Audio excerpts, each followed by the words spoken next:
Saudação de paz, amados irmãos, tudo bem com vocês? Eu sou Flávio Teixeira, é muito bom ter essa oportunidade de estar do outro lado da sua telinha. E pela graça de Deus, chegamos na quinta lição da revista Betel, do primeiro trimestre do ano de 2020.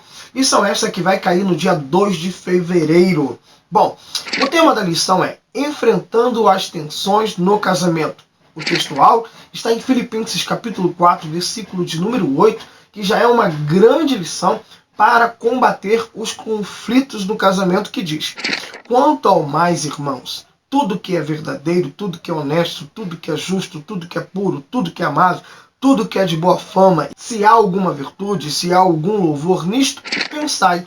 Ou seja, um dos maiores meios para evitar ou resolver os problemas conjugais não está no ambiente, mas sim naquilo que a gente pensa, naquilo que a gente coloca na nossa cabeça. Vamos para a verdade aplicada.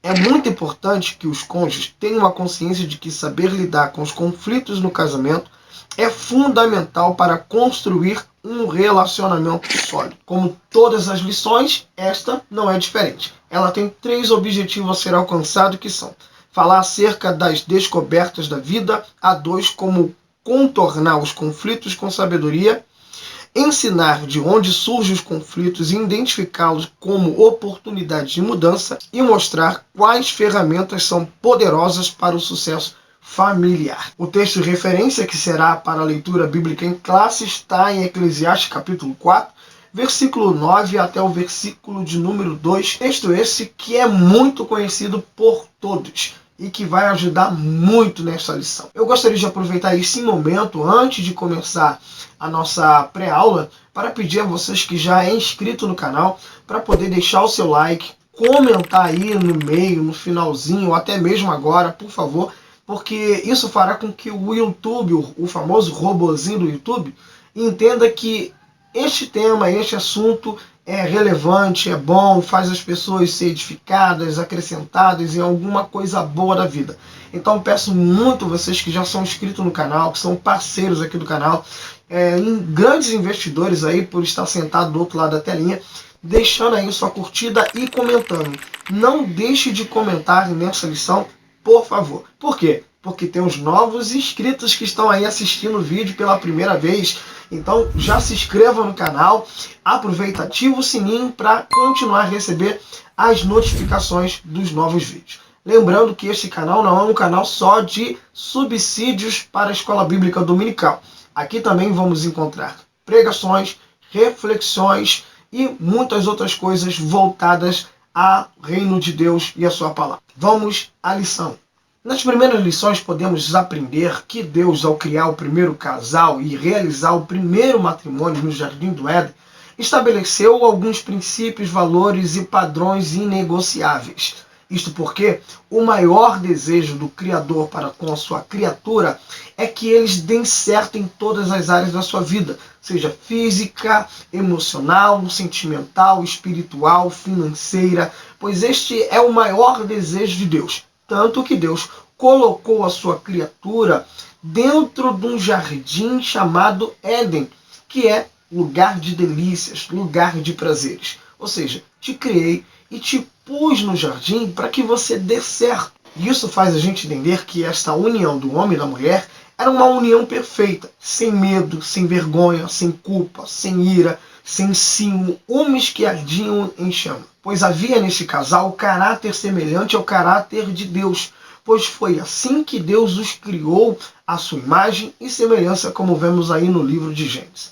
Porém, após o pecado, o homem e a sua descendência passou a ter a inclinação para o erro, para o pecado. E por mais que o homem não queira pecar, o homem é inclinado, é voltado para o pecado. Ou seja, após a queda de Adão e Eva, o homem sempre vai ter algumas áreas da sua vida que ele não vai conseguir acertar. Que pecado é justamente isso, errar o alvo.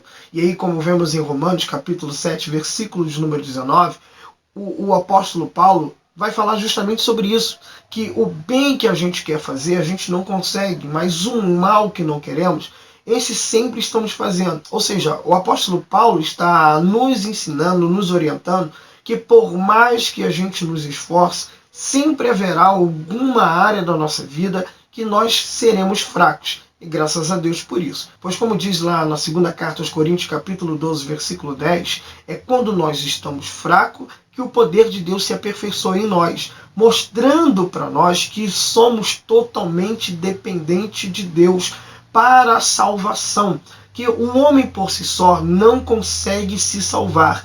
E nós precisamos nos aproximar de Deus, aproveitando a sua multiforme graça que é derramada sobre nós, fazendo com que o próprio Deus venha ao encontro de nós. E por isso que ele diz: buscar-me-eis e me achareis, quando buscardes de todo o vosso coração. Pois o maior desejo de Deus é que o homem volte a dar certo em todas as áreas da sua vida. Porém, para isso, o homem precisa a cada dia demonstrar que Deus é o Senhor, o dono da sua vida, provando que somos totalmente dependentes de Deus. Vemos que esse casal, unido por Deus, após o pecado, mesmo estando no Éden, começaram a ter conflitos, medos, raiva e sentimentos de culpas, de jogar a culpa sempre no outro, como vemos em Gênesis capítulo 3, versículo 11 a 13. E aí a gente entra no primeiro tópico da nossa lição, que é a realidade das tensões. Se dentro do Jardim do Éden, um lugar de delícias, um paraíso,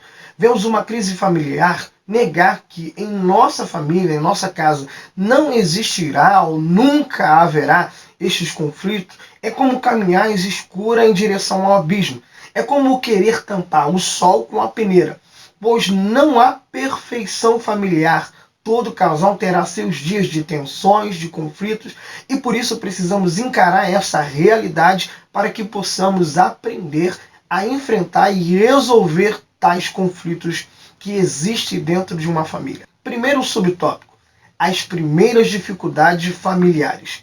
Com a queda de Adão e Eva, toda a sua descendência ficou debaixo do pecado, como vemos em Romanos capítulo 5, versículo 12, e Provérbios capítulo 20, versículos número 9. O homem, então, deixou de ser a semelhança de Deus e passou a ser a semelhança de Adão, como vemos em Gênesis capítulo 5, versículos número 3. E isto a teologia vai chamar de depravação total, onde o corpo, a alma e o espírito foram corrompidos pelo pecado de Adão. Por isso precisamos em Deus buscar a santificação de todo o nosso ser, corpo, alma e espírito, como diz Paulo em 1 Tessalonicenses capítulo 5, versículo 23. E aqui na revista dos professores eu vi algo que me chamou um pouco de atenção. Porque o comentarista ele usou no subsídio para os professores uma frase de um escritor que diz: o conflito no lar é quase universal. Esse quase me chamou a atenção. Por quê? Dá a entender, a ideia que dá a entender nessa frase é que não há um conflito universal. Que em algum lugar, em alguma região, que em algum país, em alguma casa, existe um lar perfeito, um lar completamente feliz. E isto é uma mentira, porque toda família, em todo lugar, em todas as casas, haverá o conflito familiar, gente. Negar isso por si só já é uma tensão, pois o ser humano não consegue conviver consigo mesmo.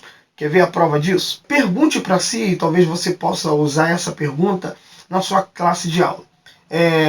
Você pode aí pedir os alunos para segurar a mão do um do outro, ou olhar um no outro, e fazer a seguinte pergunta: será que você suportaria ficar trancado 15 dias? E durante esses 15 dias, trancado com apenas 3 pessoas, e essas 3 pessoas fossem iguais a você? Você vai ver certamente que as pessoas vão rir, como você talvez clamou o sangue, a misericórdia, porque você não atura nem você, não se compreende, não se aceita, não se entende. E aí como é que vamos conviver bem com outra pessoa que é totalmente diferente de nós? Fica muito difícil. Isto porque a natureza pecaminosa do homem sempre vai se manifestar. E mesmo que tenhamos nascido em Cristo, o velho homem sempre irá se manifestar como um fantasma nos assombrando. Por isso precisamos reconhecer a necessidade de um Salvador, Pois bem disse o apóstolo Paulo em Romanos capítulo 7, versículo 24: Miserável homem que sou, quem me livrará do corpo desta morte? Paulo está falando que o velho homem foi sepultado, mas esse velho homem continua ainda amarrado no novo homem, e de vez em quando ele quer controlar esse novo homem, porque o pecado sempre vai se manifestar de alguma forma, seja através da ira, do ciúme, do orgulho, da soberba e por aí se vai. Segundo tópico, tudo começa depois de um sim. Se o homem não consegue conviver consigo mesmo, imagina conviver com quem pensa de forma diferente, com quem tem gosto diferente, tem manias diferentes, tem times de futebol diferente, tem uma educação totalmente diferente uma da outra. Com toda certeza, essas duas pessoas em algum momento da sua vida terão algum conflito. Em algum momento, as divergências vão criar grandes tensões dentro do lar. Isto porque cada um veio de uma escola diferente. E ao deixar cada um a sua escola para se unir e abrir a própria escola, e aqui eu estou falando do lar, cada um irá desejar gerenciar essa escola de uma forma que aprendeu. E aí haverá divergência, porque cada um foi criado de um jeito e com pensamentos diferentes, e isso vai dar sempre tensões e conflitos. O apóstolo Pedro fala dessa bagagem hereditária que o casal leva para o seu novo lar ao deixar a sua família e se unir, quando ele diz que precisamos em Cristo nos livrar de algumas coisas que pesam na nossa bagagem. Isso está lá em 1 Pedro capítulo 1, versículo 18. Ele diz que nós fomos resgatados da nossa vã maneira de viver que, por tradição, recebemos dos nossos pais. Ou seja, a nossa primeira escola foi a casa dos nossos pais. Lá aprendemos a nossa educação, lá nós tivemos o exemplo a qual nós imitamos. E aí muitas pessoas levam essa bagagem familiar para o seu novo lar. E aí começa o grande conflito, dizendo, eu não aprendi assim. Meu pai ensinou assim. Aí a menina começa a dizer, não, mas minha mãe me ensinou assim. Não, eu vou fazer assim. E aí começa esse grande conflito. Porque essa bagagem hereditária envolve vários aspectos da formação humana, seja ela física, emocional, espiritual e educacional. Os dois pensam de forma diferente, que vão lutar juntos para caminharem em direção ao mesmo propósito, de mãos dadas. E isso a gente vai ver lá um pouco mais na frente. O terceiro subtópico diz: sinais que antecedem o sim. Por mais que achamos que conhecemos alguém, somente na convivência iremos descobrir que de fato quem é essa pessoa. Como vemos lá em 2 Reis, capítulos número 4, versículo 8 e 9, vemos que a Sunamita, e Sunamita aqui não é o nome da mulher. Sunamita é o lugar de onde ela mora, Sunem. E esta mulher vai trazer esta lição para nós, que só vamos conhecer alguém quando passamos de fato conviver, se relacionar, ter intimidade com essa pessoa. No versículo de número 8 do capítulo 4 de 2 Reis, o texto diz: E indo a Sunem, quem está indo? O profeta. Então uma mulher importante da cidade de Sunem o reteve, o recebeu em sua casa para comer pão. Todas as vezes que ali passava, entrava para comer pão. Versículo de número 9. E este que sempre passava, a narrativa bíblica está nos mostrando que toda vez que o profeta ia a Sunem, essa mulher importante porque ela era casada com alguém muito rico, a sua família era rica. Então essa mulher, ao ver o profeta chegar na cidade de Sunem, ela convidava o profeta, ela o segurava, convidava para estar dentro da sua casa. E aí, sempre que ela convidava esse profeta, havia um relacionamento, havia uma comunhão ao sentar à mesa. E aí no versículo de número 9 diz o texto: E este que sempre passa por nós onde? Não é na rua, é na casa. Esse que sempre passa por nossa casa, vejo que ele é um homem santo de Deus. Ou seja, ela só soube que ele de fato era santo homem de Deus quando ele passou a frequentar a casa dela. E eles puderam se relacionar através da comunhão. E este é um dos principais propósitos do namoro e do noivado. Em Eclesiastes capítulo 3, versículos número 1, nós aprendemos que há um tempo determinado para todas as coisas debaixo do céu. E que há um propósito para tudo nessa terra. Logo a gente aprende nessa lição que o propósito do namoro e do noivado é preparar o casal para o casamento. E essa preparação vem através da comunhão.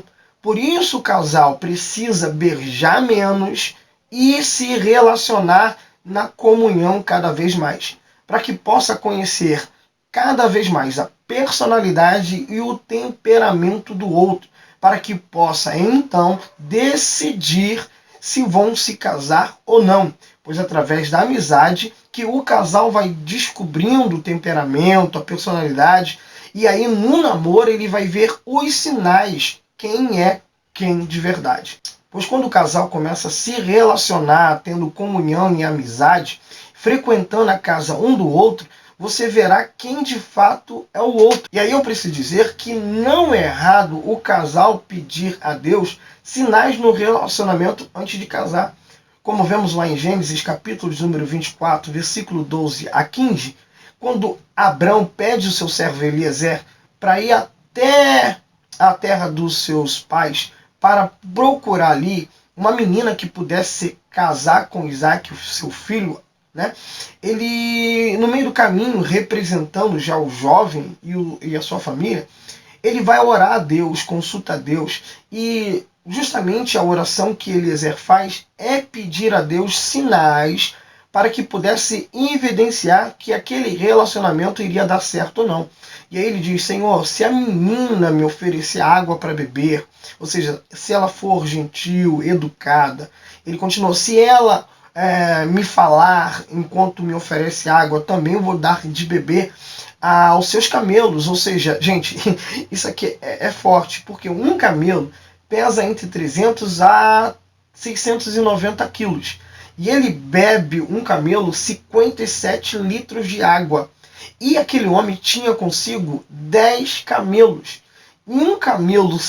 E se um camelo bebe 52 litros de água, 10 camelos iriam beber 570 litros de água. Ou seja, aquela menina precisaria se esforçar, demonstrar que é trabalhadora e não preguiçosa. E este é o sinal que ele está pedindo, entendeu? Ele está pedindo o sinal: Senhor, eu quero ver a personalidade, eu quero ver o temperamento, eu quero ver o caráter da menina. Ele está preocupado antes de fazer a lista do casamento, fazer a lista dos convidados, a preparação do casamento, ele está preocupado em saber quem é o outro através dos sinais. Pois os sinais falam muito alto se o casamento vai dar certo ou se vai dar errado. Tópico 2. De onde surgem os conflitos?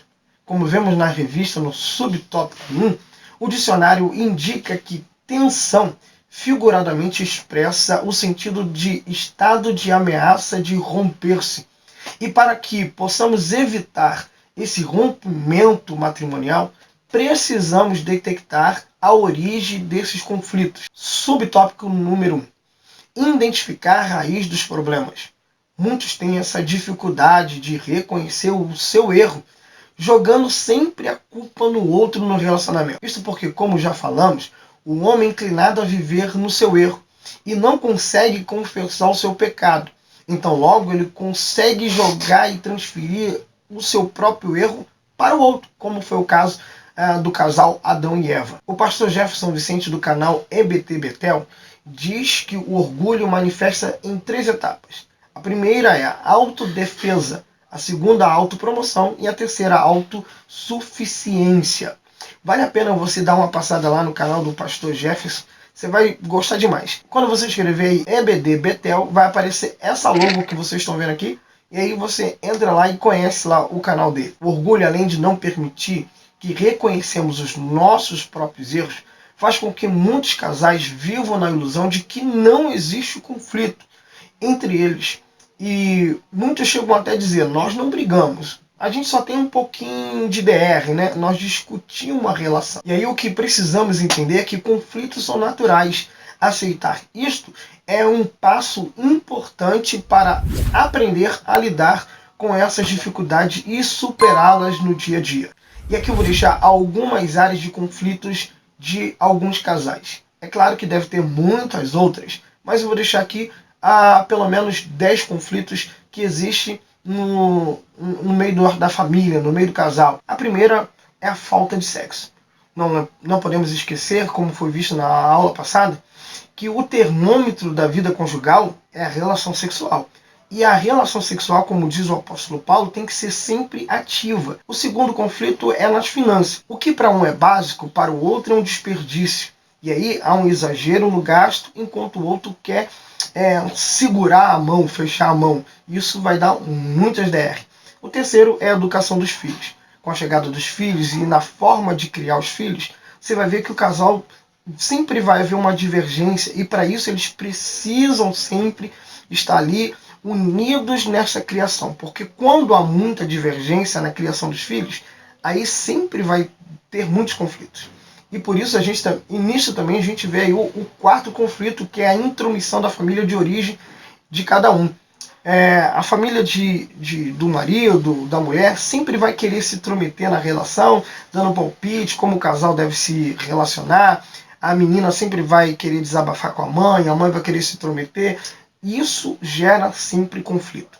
O quinto é a violência doméstica. É claro que ela está relacionada de uma forma psicológica, física e até mesmo verbal. Pois não podemos esquecer que quando as pessoas estão agredindo verbalmente, elas logo vão agredir com gritos. E quando as pessoas gritam, logo a gente entende que está faltando um pouco de inteligência emocional de alguma parte.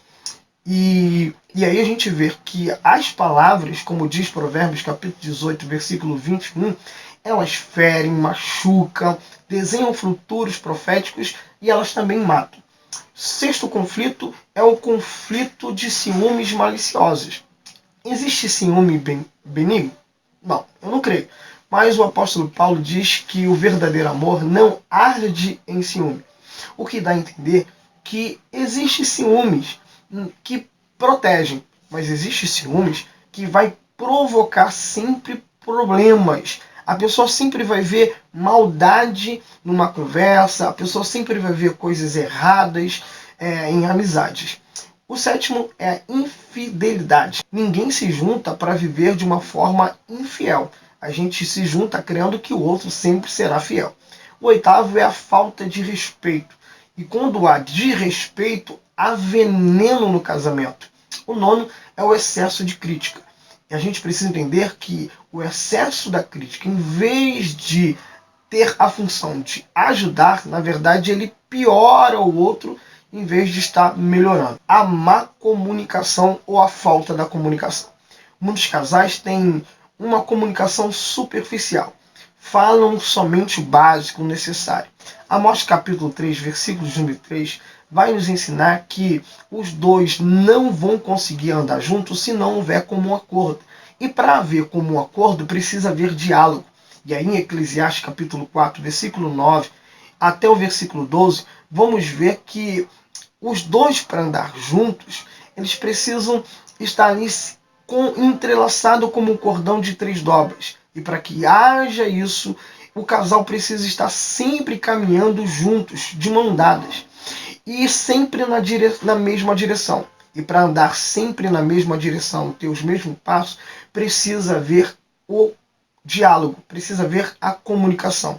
Pois sem a comunicação, nem a vida existiria, não teríamos o mundo, a Bíblia não existiria, porque Deus para criar o mundo falou, Deus para criar o homem falou, Deus para que a Bíblia viesse a existir falou, inspirou um homem. A salvação não iria nos alcançar se a comunicação não houvesse. Sem a comunicação também não conseguiríamos seduzir e muito menos nos aproximar um dos outros. Por isso o casal precisa identificar a raiz dos problemas e através da boa comunicação resolvê-los. Segundo subtópico, conflitos são oportunidades de crescimento.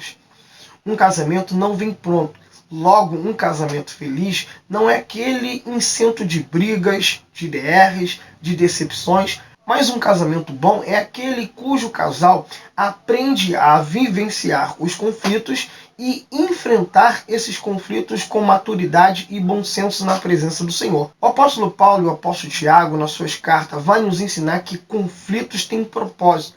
E o maior propósito dele é de nos amadurecer, como vemos em Romanos capítulo 5, versículo 3 e 4, Tiago capítulo 1, versículo 2 a 4. Terceiro tópico: vencendo conflitos. Quem casou para ser infeliz?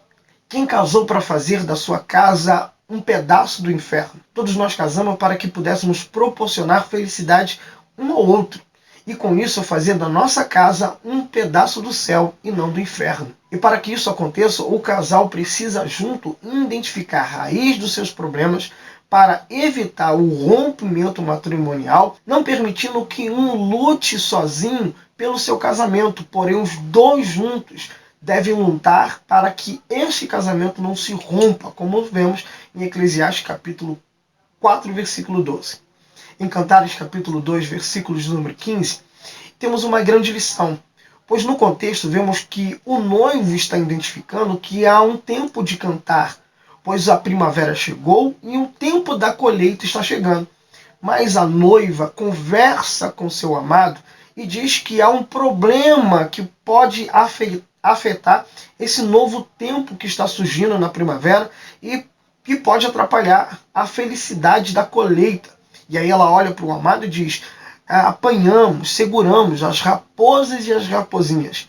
Raposas e raposinhas são problemas, sejam pequenos e grandes. Ela está dizendo: vamos juntos dominar, resolver, segurar esses problemas que podem afetar a nossa vida matrimonial. Vamos juntos resolver esse problema para que possamos saborear bem a nossa colheita. E aí a gente encerra aqui com o terceiro subtópico. Quero crer que você aprendeu aí nas lições anteriores que na separação não existe nela a aprovação de Deus, pois como vemos em Malaquias capítulo 2, versículo 16, Deus odeia o divórcio.